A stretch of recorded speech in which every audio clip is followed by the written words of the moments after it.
도망자와 추격자라고 하는 제목으로 어찌 보면 좀 긴박해 보이는 장면을 우리가 함께 보고 있습니다. 도망가는 자, 쫓는 자, 그들이 함께 만나서 함께 이야기를 하고 그리고 어떤 결말을 맺어가는지는 다음 주에 최종 결말을 보겠지만, 우리가 오늘 이 본문을 보면서 도망하는 야곱과 그 뒤를 쫓고 있는 라반의 모습을 그리면서 이 가운데 하나님이 어떻게 역사하시는지를 함께 살펴보면 좋겠습니다. 설교를 시작하기 전에 여러분들에게 짧은 동화 한 편을 들려드리려고 합니다. 혹시 유치원 아이를 가진 가정에서는 이 책이 있을지도 모르는데요, 미국의 여성 동화 작가인 마가릿 와이즈 브라운이라는 이 여성이 지은 엄마 난 도망갈 거야 라고 하는 제목의 동화입니다. 할머니가 들려주는 동화 이야기 잠깐 듣고 함께 말씀을 보도록 하겠습니다. 피해 도망을 가고 싶어 하는 아기 토끼가 있습니다. 엄마 난 도망갈 거야 하고 아기 토끼가 엄마에게 얼음장을 놓습니다.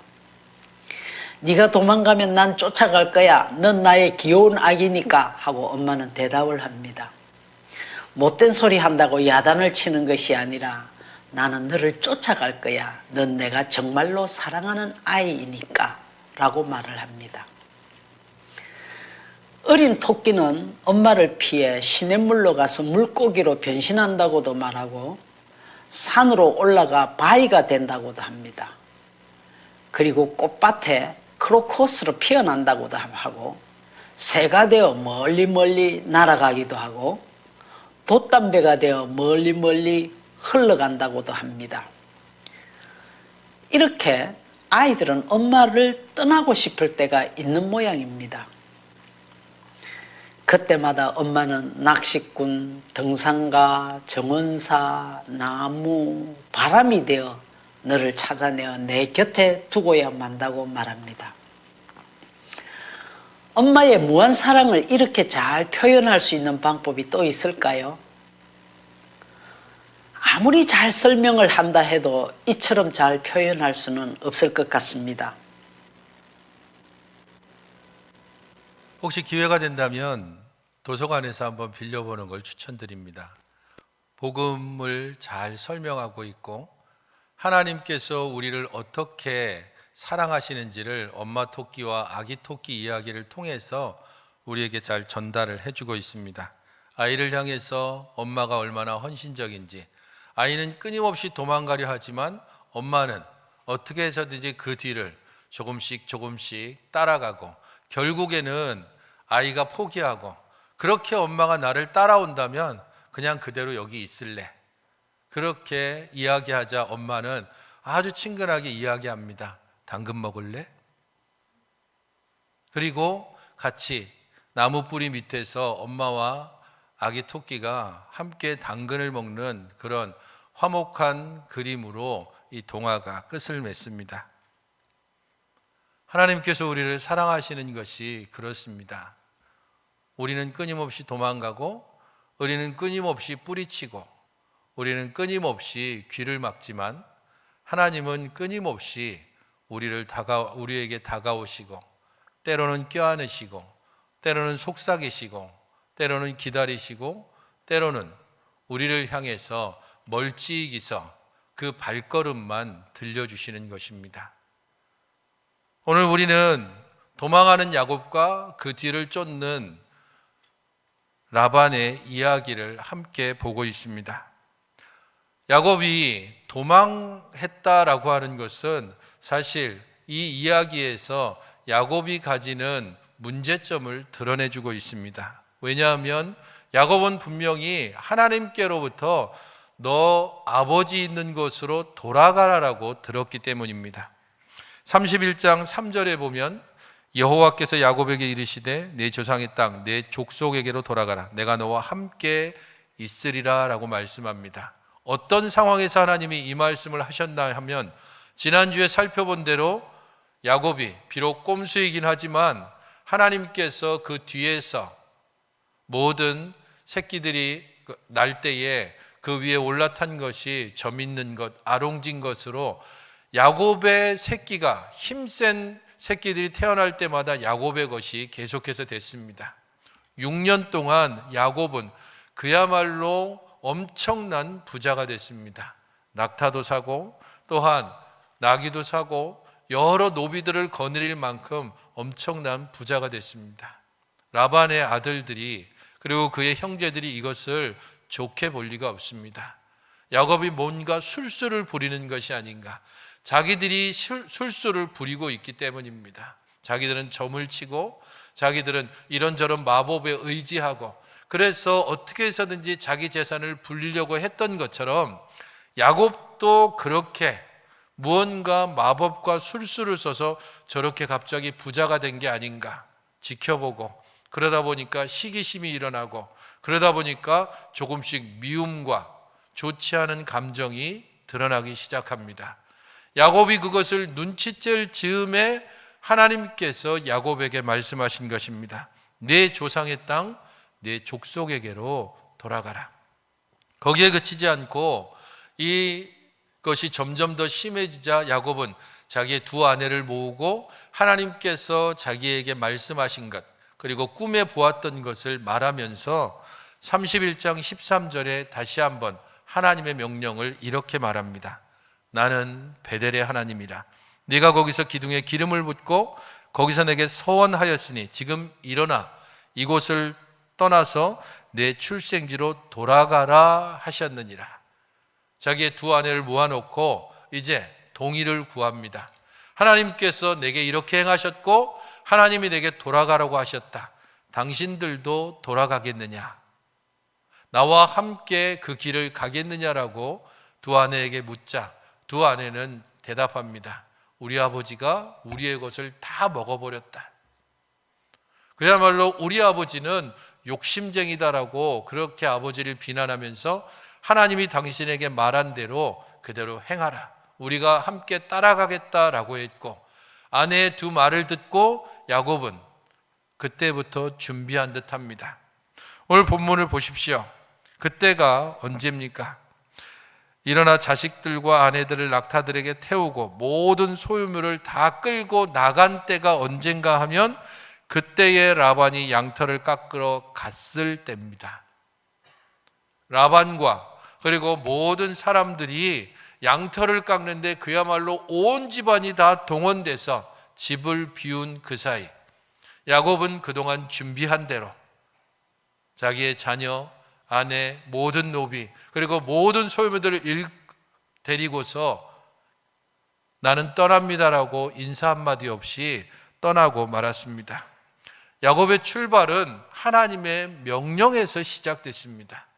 분명히 하나님께서 떠나라라고 하셨으면 그 떠나는 데 있어서 하나님이 책임을 지어주셨을 것입니다. 하지만 야곱은 그렇게 말하지 못한 이유를 라반을 만난 이후에 32절에 뭐라고 얘기합니까? 32절을 보십시오. 31절입니다. 야곱이 라반에게 대답하여 이르되 내가 생각하기를 외삼촌이 외삼촌의 딸들을 내게서 억지로 빼앗으리라 하여 두려워하였음이니이다. 이 말이 진심인지 거짓인지는 사실 야곱의 속에 들어가지 않았으니까 우리는 모릅니다. 워낙 사기치고 속이는 일에 능숙한 야곱이기 때문에 이 말조차도 라반에게 변명하기 위해서 지금 했던 말일 수 있습니다. 하지만 어느 정도 이 말에 또 수긍이 가기도 합니다. 분명 야곱은 그 머릿속으로 계속 계산을 했을 겁니다. 내가 떠난다고 하면 외삼촌이 과연 어떻게 할까? 42절 맨 마지막 절에 보면 하나님께서 그의 삶에 개입해 들어오지 않았다면 외삼촌은 틀림없이 나를 빈손으로 보냈을 것이다 라고 하는 것이 야곱의 결론이었습니다. 외삼촌의 평소 행동을 봤을 때 그의 욕심, 그의 능수능란한 사기꾼 기질 그 모든 것들을 봤을 때 자기가 빈손으로 왔으니까 너 돌아갈 때도 빈손으로 가라라고 무슨 수를 써서든지 자기 아내와 자식과 소유물을 가져가지 못하게 했을 거다. 그렇기 때문에 야곱은 자기도 동일하게 철저하게 준비한 후에 모두 집을 비워서 자기를 쫓아올 수 없을 때 그야말로 야반 도주하듯이 그렇게 도망가고 있습니다. 20절에 야곱은 그 거취를 아람 사람 라반에게 말하지 아니하고 가만히 떠났다라고 이렇게 평범한 문장으로 20절은 우리에게 전해주고 있습니다. 하지만 말하지 않았다라고 하는 이 단어는 심장을 훔쳤다라는 뜻입니다. 그냥 단순히 저 떠나겠습니다라고 말하지 않은 것이 아니라 지금 야곱의 이 태도는 라반의 심장을 훔친 것이다라고 그렇게 기록하고 있습니다. 그를 속였다는 뜻입니다. 그 뒤에 앞에 나오는 19절을 보십시오. 그의 아내 라헬은 또 어떤 일을 했습니까? 라헬은 그의 아버지의 드라빔을 도둑질하고, 그래서 19절과 20절은 서로 각기 연결되기를 서로 마음이 딱 맞은 라헬과 야곱의 모습을 우리에게 보여줍니다. 라헬은 자기의 아버지의 것을 훔쳤고 야곱은 라반의 심장을 훔쳤다는 겁니다. 부부가 지금 함께 도둑질을 하면서 함께 도망가고 있습니다. 그래서 21절, 22절, 27절에 야곱이 도망하며 야곱이 도망한 줄 알고 라반이 와서 네가 어떻게 도망갈 수 있느냐라고 그렇게 말을 하는 것입니다. 야곱을 보십시오. 집 떠날 때도 그는 형 때문에 형이 자기를 혹시 죽일 수 있어서 황급하게 도망쳐 나왔습니다.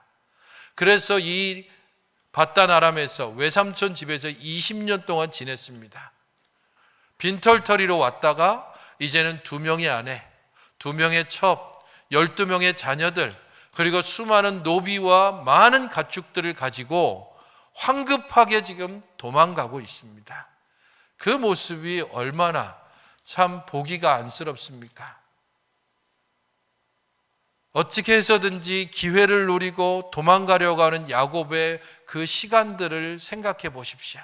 외삼촌의 눈치를 보면서, 외삼촌의 아들들과 형제들의 눈치를 보면서 언제쯤 도망가야 내가 저 사람들의 소나기에서 벗어날 수 있을까? 하나님의 명령과 약속은 야곱에게 더 이상 있지 않습니다. 떠나라라고 분명히 이야기했음에도, 떠나라라고 얘기했으면 거기에 대한 책임을 내가 지겠다라고 하나님께서 분명히 말씀하셨을 텐데 그것을 기억하지 못하고 이제까지 해온 대로 인간적인 방법으로 도망갈 궁리를 하고 드디어 도망갔습니다. 그러자 이제 라반이 쫓아오기 시작합니다. 야곱이 도망간 것을 3일 만에 알고 7일 동안 추격해서 쫓아왔습니다. 그만큼 라반은 어떻게 해서든지 반드시 야곱을 잡고자 했습니다. 라반이 야곱을 그렇게 끝까지 추격한 이유는 크게 2가지입니다. 그가 도착해서 했던 말을 보십시오. 25절부터 29절까지의 내용을 보게 되면, 30절까지의 내용을 보면 크게 2가지 이유를 대고 있습니다. 하나는 왜 나한테 말하지 않고 떠났느냐라는 겁니다. 정당하게 네가 나를 떠난 것이 아니다. 그래서 지금 분명하게 떠나는 것을 확인하고 서로 분명히 이 부분들에 대해서 매듭을 지어야 한다라는 것이 첫 번째 이유입니다. 2번째 이유는 왜 내 신을 도둑질해 갔느냐라는 겁니다. 사실 이 2번째 이유가 라반이 야곱을 7일길이나 쫓아온 중요한 이유입니다. 왜 정당하게 그리고 일반적인 방법으로 떠나지 않았는가? 26절부터 29절까지를 그가 이야기하면서 예의와 존중을 갖추지 않은 야곱을 꾸짖고 있습니다. 내 딸을 네가 칼로 잡은 자처럼 그렇게 끌고 갔다라고 말합니다. 여기에 나오는 칼로 잡은 자처럼 끌고 갔다라고 하는 이 말은 전쟁 포로를 끌고 가는 상황을 말합니다. 지금 너는 내 딸들을 억지로 위협해서 전쟁포로 끌고 가듯이 지금 끌고 갔다라고 비난하는 겁니다. 나는 즐거움과 노래와 복과 수금으로 너를 보내려고 했다. 이러면서 자기가 얼마나 관대한 사람인가라는 것을 또 이야기합니다. 내 손자들과 내 딸들에게 입맞추지 못하게 했다. 감정에 호소하면서 또 야곱을 넌지시 꾸짖고 있습니다. 의도적으로 그는 비난하기도 하고 어르기도 하면서 자기 자신을 좀 내세우며 자기가 이렇게 쫓아온 이유를 먼저 첫 번째 들고 있습니다. 하지만 28절을 잘 보십시오. 라반이 이야기하고 있는 내용입니다. 내가 내 손자들과 딸들에게 입맞추지 못하게 하였으니 내 행위가 참으로 어리석도다. 여기에 야곱이 지금 함께하고 있는 것 중에 뭐가 빠졌을까요? 딸하고 손자밖에 없습니까? 수많은 가축들, 그리고 그가 모았던 많은 재산과 노비들이 있습니다. 라반은 지금 그것을 의도적으로 빼고 있습니다. 야곱이 라반을 향해서 42절에 말한 것처럼 어쩌면 그냥 가만히 뒀으면 라반이라는 사람은 충분히 야곱을 빈손으로 돌려보내고 할 수만 있다면 완전히 발가벗겨서 쫓아낼 수 있는 사람입니다. 그럼에도 그는 자기가 관대한 사람인 것처럼 너는 왜 예의와 존중함을 갖추지 못하고 이렇게 갑자기 도둑처럼 그렇게 도망갔느냐라고 야곱을 꾸짖고 있습니다. 훨씬 더 악한 이가 조금 더 악한 사람, 서로 비슷비슷한 야곱과 라반이 비난하고 꾸짖고 있는 상황입니다. 30절에서는 왜 내 신을 도적질해 갔는가라고 말합니다. 사실 30절의 이 말, 그 말은 야곱이 라반에게 속았을 때 첫 번째 했던 말입니다. 29장 25절에 보게 되면 원래 라헬을 위해서 7년 동안 봉사하고 그리고 드디어 라헬과 첫 번째 밤을 보낸 후에 아침에 보니 그는 라헬이 아니고 레아였을 때, 그때에 야곱이 라반에게 가서 이렇게 이야기합니다. 외삼촌이 어찌 내게 이같이 행하셨나이까? 외삼촌이 나를 속이심은 어찌 됨이니까? 라고 그렇게 비난하는 말을 합니다. 이 비난과 똑같은 말을 지금 라반은 야곱에게 하고 있습니다. 어찌, 왜 내 신을 도둑질해 갔느냐라고 그렇게 묻고 있는 것입니다. 네가 내 아버지 집을 사모해서 돌아가는 건 좋다. 하지만 내 신을 도둑질해 간 것, 이것만큼은 용서할 수 없다는 겁니다. 이것은 꾸짖는 것이 아니라 지금 비난하는 것이고 위협하는 것입니다. 라반의 이 위협에 대해서 야곱은 변명을 먼저 합니다. 당신이 나를 그냥 내게서 딸 모든 자녀와 그리고 아내를 빼앗아 갈까 봐 두려워서 그랬습니다. 그러면서 결백을 주장합니다. 누구든지 찾으면 그는 죽을 것입니다. 라헬이 훔쳤는지 몰랐기 때문이라고 설명은 붙이고 있습니다. 그리고 드디어 33절부터 35절에 수색을 시작하는 내용을 길게 그리고 장면으로 우리에게 알려주고 있습니다. 야곱의 장막에 들어갔다. 레아의 장막에 들어갔다. 두 여종의 장막에 들어갔다.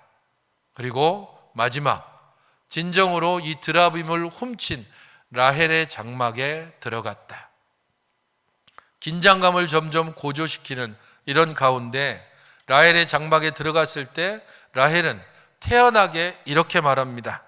그의 아버지에게 이르되 마침 생리가 있어 일어나서 영접할 수 없습니다. 용서해 주십시오. 이 말은 다시 풀어서 얘기하면 이런 뜻입니다. 나에게 여자의 관습이 생겨나서 그래서 아버지를 일어나서 영접할 수 없습니다. 어딘가 비슷한 장면이 있습니다. 야곱이 첫날 밤을 지낸 후에 그가 라헬이 아니라 레아인 것을 알고 외삼촌에게 따지러 갔습니다. 왜 내게 이런 일을 행합니까? 어찌 나를 속입니까? 라고 했을 때 라반이 어떻게 대답을 했습니까? 언니보다 동생을 먼저 주는 것이 우리 지방의 관습이 아니다라는 겁니다. 라반은 지금 자기가 했던 그 속임수 그대로 자기 딸에게 당하고 있는 겁니다. 라헬의 이 말은 여자의 관습 때문에 라고 얘기하면서 자기 아버지를 속입니다. 이전에 라반이 관습으로 자기 딸을, 두 딸을 넘겨버린 것처럼 그는 속고 속이는, 그야말로 이 부분들을 계속해서 야곱과 라반 이야기를 읽어보면 서로 비등비등하고 그야말로 막장 드라마처럼 속고 속이는 일이 계속해서 반복됩니다. 자기가 했던 일을 그대로 당하고, 이 모든 것들은 다음 주에 우리가 살펴볼 라반과 야곱의 언약을 통해서 종결을 짓게 됩니다. 야곱은 드디어 아무것도 찾지 못하다 반격을 시작합니다. 당신이 찾던 물건 어디 있습니까? 내가 20년 동안 다니친 물건에 손댄 일이 없습니다. 하물며 짐승에게 찢긴 것도 내가 물어줬고 도둑질 당한 것도 물어줬습니다. 내가 얼마나 수고했는지 밤과 낮으로 수고하고 그렇게 수고하고 애썼는데 내가 당신의 두 딸을 위해서 무료로 14년 그리고 6년 동안에 당신의 양떼를 위해서 수고한 일이 있습니다. 그런데 당신은 10번이나 나의 품삯을 바꾸었습니다. 이 정도 되면 라반이 얼마나 사기 기질이 능한 사람인지 잘 알 수 있습니다. 야곱의 분노가 그 안에 가득 차 있다는 것도 알 수 있습니다. 계속해서 라반은 야곱의 품삯을 바꿔왔다는 겁니다. 야, 점 있는 게 많이 태어나니까 안 되겠다. 점 있는 게 네 거 되는 것이 아니라 흰색이 태어나면 이제 네 게 되는 걸로 하자. 그러면 흰색이 계속해서 태어납니다. 안 되겠어. 검은색이 태어나면 네 걸로 하자. 그러면 그때부터 계속 또 검은색이 나오는 겁니다. 이런 식으로 아마 라반은 10번씩이나 이 6년 동안 계속해서 품삯을 바꿔온 것을 야곱은 지금 비난하면서 고발하고 있습니다. 그의 마지막 약하긴 하지만 신앙 고백이 42절에 나옵니다. 42절을 보십시오. 우리 아버지의 하나님, 아브라함의 하나님 곧 이삭이 경외하는 이가 나와 함께 계시지 아니하셨더라면 외삼촌께서 이제 나를 빈손으로 돌려보내셨으리다마는 하나님이 내 고난과 내 손의 수고를 보시고 어젯밤에 외삼촌을 책망하셨나이다. 이 즈음 돼서 야곱이 드디어 하나님의 존재에 대해서 깨닫고 아직 완전하지는 않지만 약간의 믿음의 고백을 하고 있습니다. 우리 아버지의 하나님, 우리 할아버지의 하나님, 바로 그분이 나와 함께 계시지 않았으면 나는 당신에게 그야말로 빈손으로 쫓겨났을 겁니다. 하지만 하나님은 내 손에 수고를 하시고 외삼촌을 어젯밤에 책망하시고 그래서 당신과 내가 지금 이렇게 있습니다라고 말하는 겁니다. 야곱 스스로 이야기하고 있듯이 야곱은 찾아오시는 하나님, 추격하시는 하나님에 대해서 이곳에서 고백하고 있습니다. 그 부분은 24절에 라반의 입을 통해서 잘 기록하고 있습니다. 24절을 여러분 같이 읽어보시겠습니까? 24절입니다. 시작.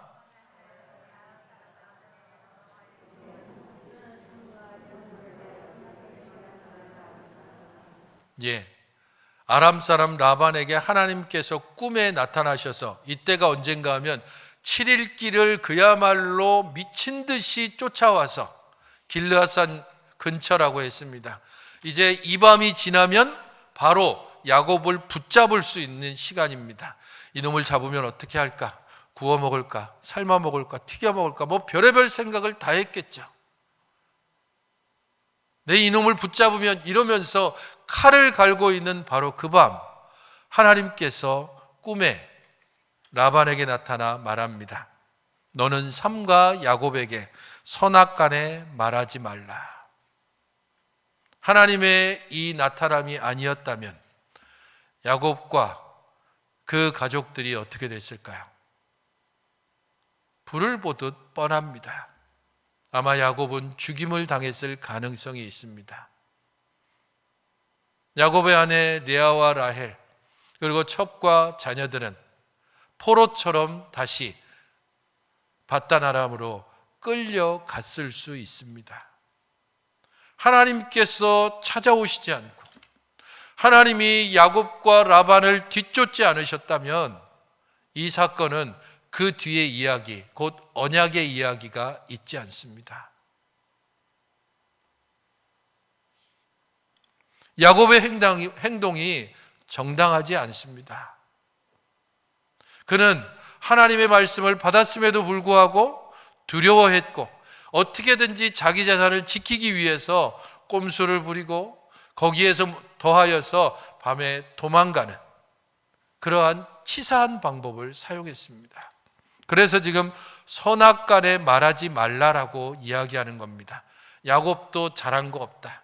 그럼에도 불구하고 나는 그의 손을 들어주겠다라고 말씀하시는 겁니다.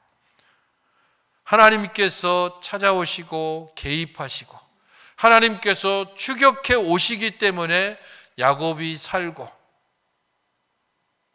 그 이후에 나오는 모든 이들도 그렇게 살아가는 것입니다.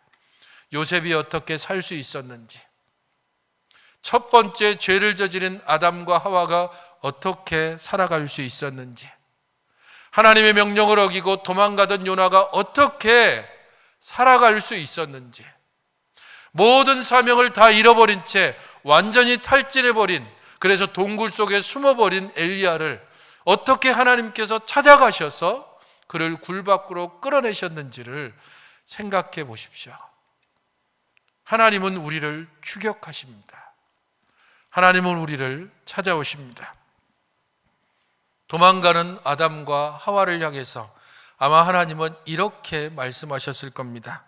네가 동산에서 숨는다면 나는 저녁에 너를 찾아갈 것이다. 네가 나뭇잎으로 네 부끄러움을 가린다면 나는 따뜻하고 부드러운 가죽 털옷으로 너를 입힐 것이다 라고 말씀하실 겁니다. 요나를 향해서는 아마 이렇게 말씀하셨을 겁니다. 네가 배 위로 달아나게 되면 나는 폭풍우가 돼서 너를 뒤쫓을 것이다. 배가 만약에 돌아서지 않는다면 아예 배를 흔들어서 너를 배 밖으로 떨어지게 할 것이다.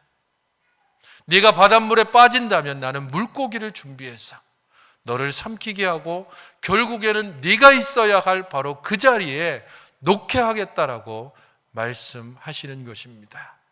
다 지쳐서 하나님 이제 나밖에 안 남았습니다. 나까지 도대체 더 이상 하나님께 대한 소망이 없으니까 나를 그냥 죽여주십시오라고 얘기하는 그 엘리야에게 하나님께서 찾아오셔서 말씀하십니다. 까마귀를 통해서 먹어라, 마셔라라고 그렇게 말씀하시고 동굴 속에 숨어버린 그 엘리야에게 부드러운 바람으로 찾아가셔서 그에게 속삭이며 동굴 밖으로 나와 하나님의 일하심을 보라라고 말씀하십니다. 우리 삶이 힘겹고 어렵고 도대체 나만 당하는 괴로움 가운데 홀로 외로이 있는 것 같던 바로 그때에 하나님께서 때로는 바람으로, 때로는 구름으로, 우리 뺨을 비추는 따뜻한 햇빛으로, 때로는 소낙비로, 때로는 우리 친구들의 갑작스런 위로의 문자나 전화로 하나님은 찾아오십니다. 하나님은 그렇게 우리를 추격해 오시는 것입니다. 우리를 살리고 우리를 어떻게 해서든지 하나님의 사랑을 깨닫게 하기 위해서 끊임없이 엄마로부터 도망가려고 하는 그 아기 토끼에게 엄마는 쓸데없는 소리 하지 말라고 그렇게 꾸짖는 것이 아니라 네가 물고기가 된다면 나는 낚시꾼이 돼서 너를 낚을 거야. 네가 바위가 돼서 나를 도망가려고 하면 나는 등산가가 돼서 너를 쫓아갈 거야. 네가 서커스단에 들어가서 그네를 타고 높이 올라간다면 나는 줄타는 광대가 돼서 너에게 한 걸음 한 걸음씩 다가갈 거야. 하나님께서 그렇게 우리를 찾아오시는 것입니다. 그 하나님의 추격하심을 통하여 우리가 살아갈 수 있는 것입니다. 프랜시스 톰슨이라고 하는 분이 지은 시 중에 하늘의 사냥개라는 시가 있습니다. 제가 천천히 읽어드리겠습니다. 나는 그분을 피해 달아났다. 무수한 밤과 낮이 지나도록 나는 그분을 피해 달아났다. 수많은 세월의 회랑을 따라서 나는 그분을 피해 달아났다. 내 마음의 미로를 따라서 그리고 그분을 피해 눈물의 안개 속으로 끝없는 웃음소리 아래로 숨었다. 거칠 것 없는 희망의 가로수길을 달리다가 그 강인한 발걸음에 걸려들어 바닥모를 공포해 거대한 어둠 속으로 곤두박질 쳤다. 발걸음은 그렇게 쫓아오고 또 쫓아왔다. 그러나 서두르는 법이 없었다. 보폭의 동요도 없었다. 냉정한 속도로 긴박하나 당당하게 발걸음은 울렸다. 그리고 그 발걸음 소리보다 더 빠르게 음성이 울려 퍼졌다. 네가 나를 배신함으로 모든 것이 너를 배신하는구나. 기도하겠습니다. 주 하나님의 놀랍고 크신 은혜 가운데 우리가 살며 하나님의 도우시고 새롭게 하시는 은혜 안에서 우리가 숨쉬는 것을 감사드립니다. 주의 손길과 주의 발걸음을 느끼며 주 안의 그 따뜻한 품 안에서 우리의 살아갈 길을 바로 찾고 그 안에서 참 평안을 누리며 주의 말씀을 듣고 세상 가운데로 나아가는 믿음의 사람으로 살게 하여 주시옵소서. 오직 주 안에 거하여 주로부터 공급받으며 우리 주님의 일을 하는 주의 백성으로 또 한 주간을 살아가게 하여 주시옵소서. 예수님의 이름으로 기도하옵나이다. 아멘.